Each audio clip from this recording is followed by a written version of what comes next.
Middle education के एक धमाकेदार वीडियो में आपका स्वागत है। ऑलरेडी आपने 4 सेट को बहुत अच्छे से पढ़ा होगा। अरे 4 सेट छोड़ो यार, बूस्टर डोज को पढ़ा या नहीं? अगर बूस्टर डोज के पार्ट नंबर फर्स्ट का वीडियो तुमने नहीं देखा तो डेफिनेटली तुमने बहुत कुछ गलत कर बैठा है, क्योंकि बूस्टर डोज में उन सारे क्वेश्चंस को कवर कर दिया गया है जो आपके एग्जाम में देखने को मिलेगा। एंड मैंने आपसे बोला था कि बूस्टर डोज का पार्ट नंबर सेकंड आएगा जिसमें कवर करेंगे आगे की कुछ गिने चुने 10 से 15 प्रश्न को। सो लीजिए, आपके सामने प्रेजेंट कर रहा हूं, चाहे 2 नंबर का प्रश्न हो, 3 नंबर का, 4 नंबर का, सारे के सारे क्वेश्चंस अथवा सहित लेकर के आया हूं। और अगर कोई स्टूडेंट्स की तैयारी एक भी नहीं है ना और इतने क्वेश्चंस को तैयार कर लिया तो वस्तुनिष्ठ प्रश्न तो नहीं, लेकिन 2 नंबर, 3 नंबर और 4 नंबर के क्वेश्चंस को बहुत अच्छे से कर पाएगा। तो चलिए भाई, हमारा हथियार कहाँ है? हमने उठा लिया अपने हथियार को, पेंसिल को, और ये रहा आपके सामने बूस्टर डोज का पार्ट नंबर सेकंड। कहता है कि जाइलम और फ्लोएम में अंतर बताइए। जाइलम और फ्लोएम में अंतर बूस्टर डोज के पार्ट नंबर फर्स्ट में इस क्वेश्चंस को डाला गया था। अगेन बाय मिस्टेक के क्वेश्चंस रिपीट हो गया है, तो पार्ट नंबर फर्स्ट कवर कर लीजिएगा। नेक्स्ट कहता है रक्त और लसिका में अंतर बताइए। एक बात बताओ, रक्त का कलर क्या होता है यार? रक्त तो आपका लाल होता है ना, खून है ना, तो रक्त का रंग लाल होता है, लेकिन लसिका आपका रंगहीन होता है। रक्त में आपके लाल रक्त कणिकाएं पाई जाती है, लेकिन लसिका में लाल रक्त कणिकाएं नहीं पाई जाती है। रक्त में इसमें आरबीसी पाया जाता है, जबकि लसिका में आरबीसी का अभाव होता है। इसमें प्रोटीन की अधिकता होती है रक्त में, लेकिन लसिका में प्रोटीन वगैरह नहीं होती है, ठीक है। और इसमें ऑक्सीजन अधिक होता है रक्त में, और लसिका में ऑक्सीजन कम होता है। ये रहा आपके सामने रक्त और लसिका में अंतर, स्क्रीनशॉट ले सकती हैं। आगे बढ़ते हैं, अम्ल और क्षार में अंतर। अम्ल और क्षार को याद रखने से पहले आप एक ट्रिक याद रखिएगा। क्या रखेंगे? अनिल, नाम याद रखना अनिल, और दूसरा रखेंगे आप छलनी, छलनी, ठीक, छलनी। अनिल को ऐसे कूटो कि उसका दिल छलनी छलनी हो जाए, ठीक। मतलब होता है अम्ल, नीला लिटस पेपर को लाल कर देता है, और क्षार जो होता है वो लाल लिटस पेपर को नीला कर देता है। खत्म। तो अम्ल का पहला डेफिनेशन हो गया कि अम्ल नीला लिटस पेपर को लाल करता है, क्षार लाल को नीला करता है। अम्ल स्वाद में खट्टे होते हैं, क्षार स्वाद में कड़वे होते हैं। अम्ल जो होता है इसका पीएच वैल्यू 7 से कम होता है, क्षार का पीएच वैल्यू 7 से अधिक होता है। ये सब क्वेश्चन हैं जो तुम्हारे एग्जाम में आएंगे, आप इन्हें देख सकते हैं। आगे बढ़ते हैं, नेक्स्ट कहता है कि संक्षारण किसे कहते हैं? अरे यार, लोहे में जंग लगना, सिंपल सा, लोहे में जंग लगना ही संक्षारण कहलाता है। और संक्षारण से बचाने के लिए आपको लोहे में पेंट या वार्निश करना होता है। ये रहा आपके सामने संक्षारण किसे कहते हैं। आपके एग्जाम के लिए बहुत ही तगड़ा और इम्पोर्टेंट क्वेश्चन है। इसी के नीचे एक प्रश्न दिया है कि वायु में जलने से पहले मैग्नीशियम रिवर को साफ क्यों करते हैं? एंड देख लीजिए, टॉपर सीरीज, सॉरी, ये आपके बूस्टर डोज में क्वेश्चंस अपलोड किया गया है। तो सिंपल सा, मैग्नीशियम में क्या होता है, मैग्नीशियम ऑक्साइड की परत जम जाती है, तो उस लेप को हटाने के लिए हम मैग्नीशियम रिवर को साफ करते हैं। नेक्स्ट कहता है संयोजन, वियोजन और विस्थापन, रेडॉक्स, अपचयन, उपचयन अभिक्रिया क्या है? ये सब पूछा जा रहा है। ये 4 नंबर का प्रश्न है। संयोजन का मतलब होता है दो ऐसे पदार्थ ले लो जो जिनको आपस में जोड़ो, उसे कहते हैं संयोजन। एक ही पदार्थ को तोड़ना कहलाता है वियोजन। एक पदार्थ को हटा करके उसके स्थान पर दूसरे पदार्थ को रखना विस्थापन। रेडॉक्स अभिक्रिया मतलब जिसमें अपचयन और उपचयन की क्रिया दोनों साथ साथ होती है, उसे रेडॉक्स अभिक्रिया। ऑक्सीजन का जुड़ना कहलाता है उपचयन, ऑक्सीजन का निकलना कहलाता है अपचयन। सब समझा दिया हूं। अब देख लो यहाँ पर, ये रहा आपके सामने संयोजन, ये रहा आपके सामने वियोजन, ये रहा विस्थापन, और ये रहा आपके सामने उपचयन, और ये रहा अपचयन, और ये रहा रेडॉक्स। सारे को अच्छे से प्रिपेयर कर लो, एग्जाम में सभी बहुत इंपॉर्टेंट है, और ये सारे एग्जाम में देखने को मिल रहा है। आगे बढ़ते हैं, धातु और अधातु में अंतर लिखिए। एक चीज तुमको पता होनी चाहिए, तुम दूसरा चीज आसानी से कर लोगे। तुम समझ लो धातु क्या होता है। देखो, जब किसी चीज को तुम पीटो तो उसमें आवाज आए, मतलब ध्वनि निकले, तो धातु में ध्वनिकता होती है, पहला पॉइंट। दूसरा पॉइंट होता है धातु में तन्यता होती है। तीसरा पॉइंट सुन लो, धातु में आघात वर्धनीयता होती है। चौथा पॉइंट देख लो, धातु में तन्यता होती है, आघात वर्धनीयता होती है। धातु में और क्या क्या होता है, धातु में धात्विक चमक होती है। ठीक, नेक्स्ट और देख लो, धातु विद्युत का क्या होता है, सुचालक होता है। ठीक है, तो इस प्रकार से आपको ये पूरे के पूरे अंतर देखना है। बस इसमें जो होता है तो इसके पड़ोसी में वो चीज नहीं होता है, ये चीज देख लो। ये रहा आपके सामने। आगे बढ़ते नेक्स्ट कहते हैं आघात वर्धनीयता और तन्यता। गैग खनिज अयस्क मिश्र धातु को परिभाषित कीजिए। 4 नंबर का प्रश्न बन रहा है, ये सब पूछ रहा है। आघात वर्धनीयता मतलब होता है किसी चीज को तुम पीटो तो चादर की तरह फैले, उसे कहते हैं आघात वर्धनीयता।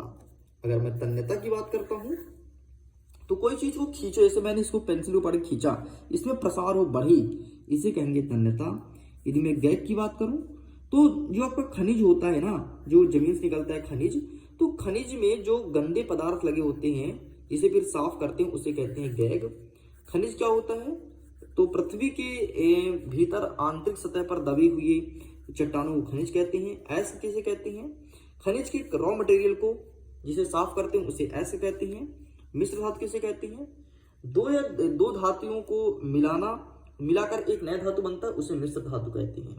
देख लो इनका उत्तर क्या होगा, ये रहा आपके सामने आघात वर्धनीयता और तन्यता। आगे बढ़ते, ये रहा धात्विक अपारूपता। अम्लराज देख लो एक्वारिजिया, जिसमें सिंपल से यार, जिसमें आप हाइड्रोक्लोरिक अम्ल में नाइट्रिक अम्ल का मिश्रण कर दो, उसे अम्लराज कहते हैं। एग्जाम में नहीं आ रहा है। खनिज और गैग और अयस्क मिश्र धातु, ये रहा आपके सामने, स्क्रीनशॉट ले लो। आगे बढ़ते नेक्स्ट कहते हैं सोडियम को मिट्टी के तेल में क्यों रखा जाता है। बहुत ज्यादा इंपॉर्टेंट क्वेश्चन है, आज के पेपर में देखने को मिलेगा। तो सोडियम ऑक्सीजन के साथ क्रियाशील करके विस्फोटक पदार्थ बनाती है, इसलिए इसे मिट्टी के तेल में डुबा करके रखा जाता है। आंसर ये रहा आपके सामने, आंसर दिखा देता हूं, बस इतना सा आपको लिखना है, इतू सा। आगे बढ़ते हैं साबुन और अपमार्जक में अंतर, मतलब वही साबुन और निरमा में अंतर। निरमा जिससे तुम कपड़े धुलते हो, साबुन जिसको तुम देह में लगाते हो।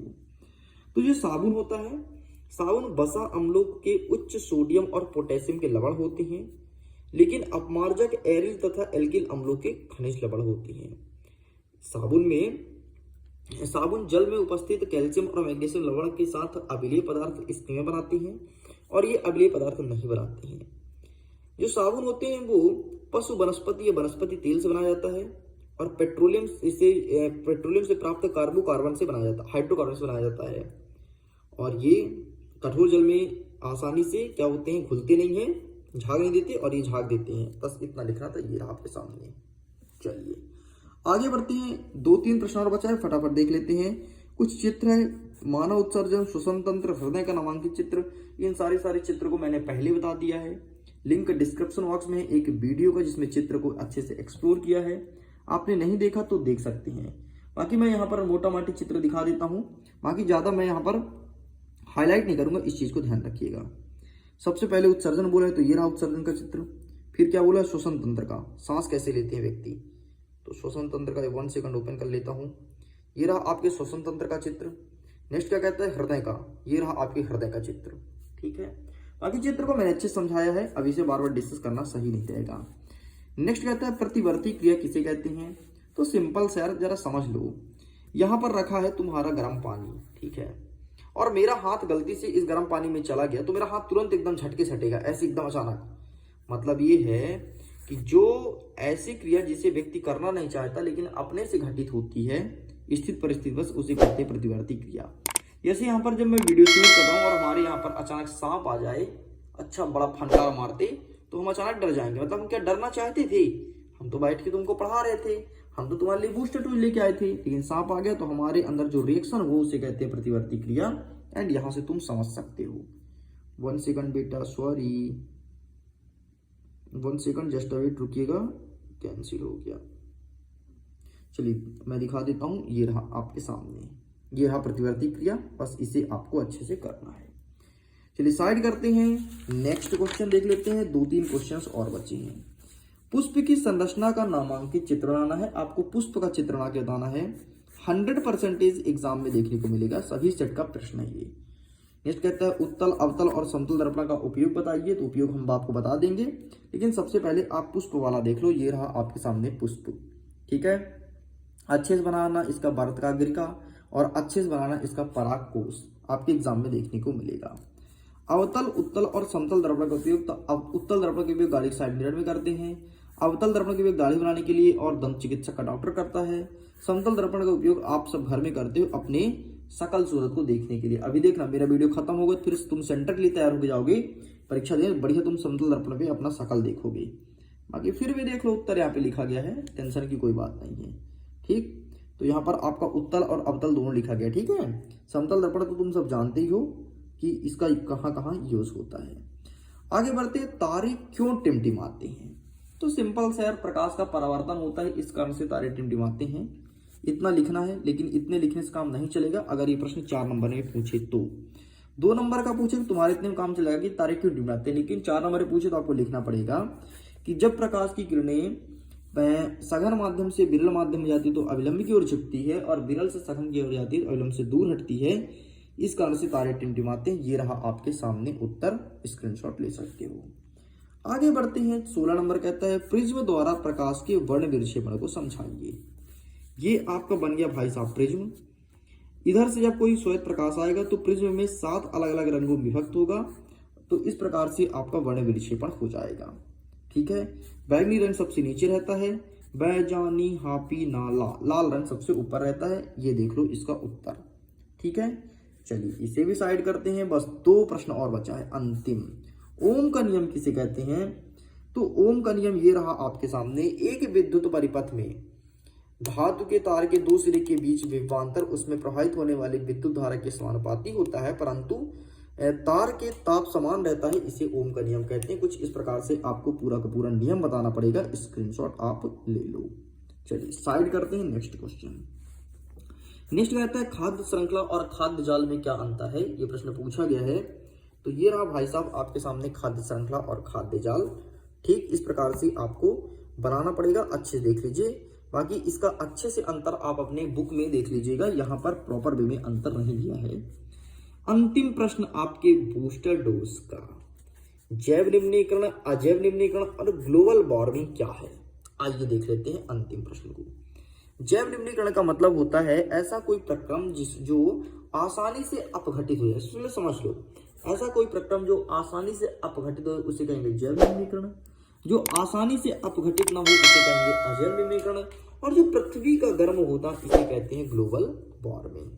इस प्रकार से ये रहा बूस्टर डोज का एंड। उम्मीद करता हूं बूस्टर डोज के सारे क्वेश्चंस आपको समझ आए होंगे और हेल्प ही हुआ होगा। आंसर यहाँ पर देख सकते हैं, एक बार पढ़ लेना, तुम्हारा काम हो जाएगा। और इससे बाहर अब आपके एग्जाम में कोई भी क्वेश्चंस नहीं आएगा, टेंशन मत लो।